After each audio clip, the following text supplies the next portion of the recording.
ग्रामीण मजदूर कर्मचारी संगठन की प्रेसिडेंट सपना दीपा ने चेतावनी दी है कि अगर केंद्र सरकार वीबीजी रामजी बिल वापस नहीं लेता है तो पूरे राज्य में हिंसक प्रदर्शन किए जाएंगे।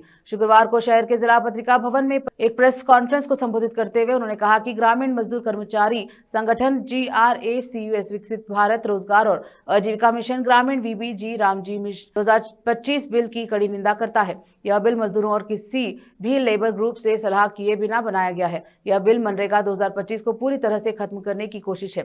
यह रोजगार गारंटी को एक सेंट्रलाइज्ड प्रेसिडेंशियल में बदलने जा रहा है। केंद्र सरकार के कड़े शिकंजे में बजट कंट्रोल स्कीम उन्होंने गरजते हुए कहा कि यह गरीबों के रोजगार के अधिकार को छीनने की कोशिश है। प्रेस कॉन्फ्रेंस में संगठन के पदाधिकारी भीमा, रेखा, गीता, सुरेखा, राजकुमार अन्य मौजूद रहे। कैमरामैन पपुराज का कवरेज।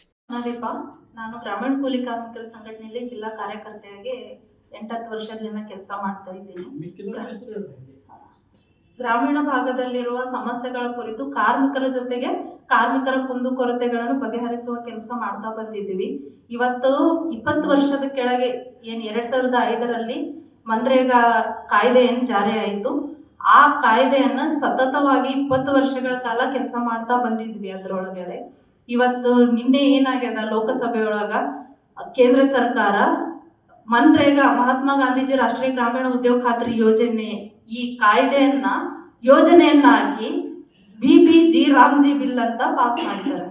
ಈ ವಿ.ಬಿ.ಜಿ. ರಾಮ್ಜಿ ಬಿಲ್ ಅನ್ನ ಇದು ಏನ್ ಹೇಳ್ತದಂದ್ರ ಸಂಪೂರ್ಣವಾಗಿ ಕಾರ್ಮಿಕರ ವಿರೋಧ ಮಸೂದೆಯಾಗಿದ್ದು, ಇದಕ್ಕೆ ನಾವು ಕೂಲಿ ಕಾರ್ಮಿಕರ ಸಂಘಟನೆ ವತಿಯಿಂದ ಖಂಡಿಸ್ಲತ್ತೀವಿ, ವಿರೋಧ ವ್ಯಕ್ತಪಡಿಸ್ಲತ್ತೀವಿ.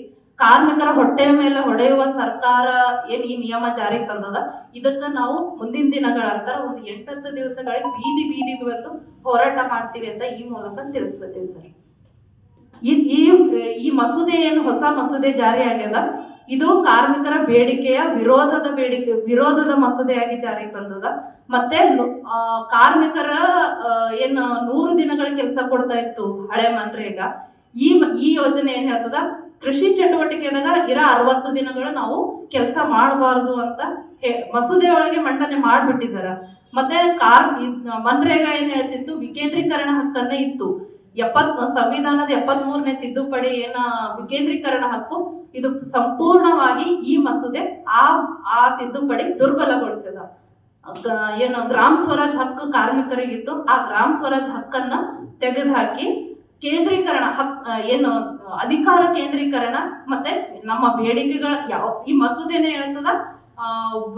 ಒಂದ್ ಲೆಕ್ಕಕ್ಕೆ ಹೇಳ್ಬೇಕಿತ್ತಂದ್ರ ಶ್ರೀಮಂತರ ಪರವಾಗಿರೋ ಮಸೂದೆಯಾಗಿ ಕಾರ್ಮಿಕರ ಹೊಟ್ಟೆ ಮೇಲೆ ಹೊಡೆಯುವ ಮಸೂದೆ ಅಂತ ಇಷ್ಟನ್ನೇ ಹೇಳ್ತೀನಿ. ಇದು ರೊಚ್ಚಿಗೆ ನಮ್ಮ ಜನ ರೊಚ್ಚಿಗೆದ್ದು ಬೀದಿಗಳಲ್ಲಿ ನಿರಂತರವಾಗಿ ಪ್ರತಿಭಟನೆ. ಇದು ಪೂರಾ ಮಸೂದೆನೇ ಬೇಡ ನಮ್ಗೆ ಅದ್ರೊಳಗೆ ಒಂದೇ ಒಂದು ನಿಯಮ ಬದಲಾವಣೆ ಹೇಳತ್ತಿಲ್ಲ.